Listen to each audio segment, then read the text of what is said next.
أعوذ بالله من الشيطان الرجيم. قال رب السجن أحب إلي مما يدعونني إليه وإلا تصرف عني كيدهن أصب إليهن وأكن من الجاهلين. فاستجاب له ربه فصرف عنه كيدهن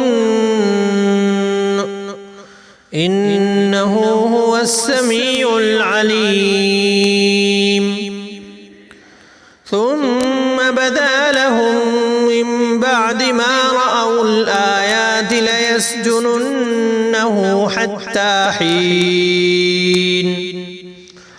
ودخل معه السجن فتيان قال أحدهما إني أراني أعصر خمرا وقال الآخر إني أراني أحمل فوق رأسي خبزا تأكل الطير منه نبئنا بتأويله إنا نراك من المحسنين.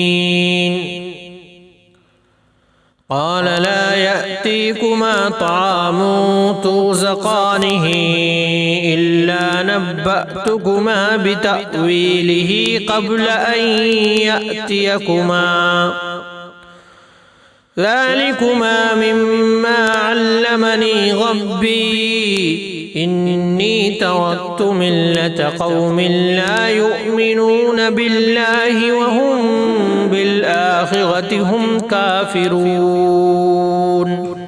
واتبعت ملة آبائي إبراهيم وإسحاق ويعقوب ما كان لنا أن نشرك بالله من شيء ذلك من فضل الله علينا وعلى الناس ولكن أكثر الناس لا يشكرون.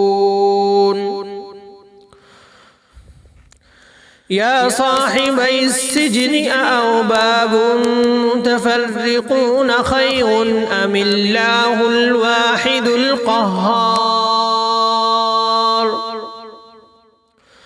ما تعبدون من دونه إلا أسماء سميتموها أنتم وآباؤكم ما أنزل الله بها من سلطان إن الحكم إلا لله أمر ألا تعبدوا إلا إياه ذلك الدين القيم ولكن أكثر الناس لا يعلمون. يا صاحبي السجن أما أحدكما فيسقي ربه خمرا وأما الآخر فيصلب فتأكل الطير من رأسه قضي الأمر الذي فيه تستفتيان. وقال للذي ظن أنه ناج منه اذكرني عند ربك فأنساه الشيطان ذكر ربه فلبث في السجن بضع سنين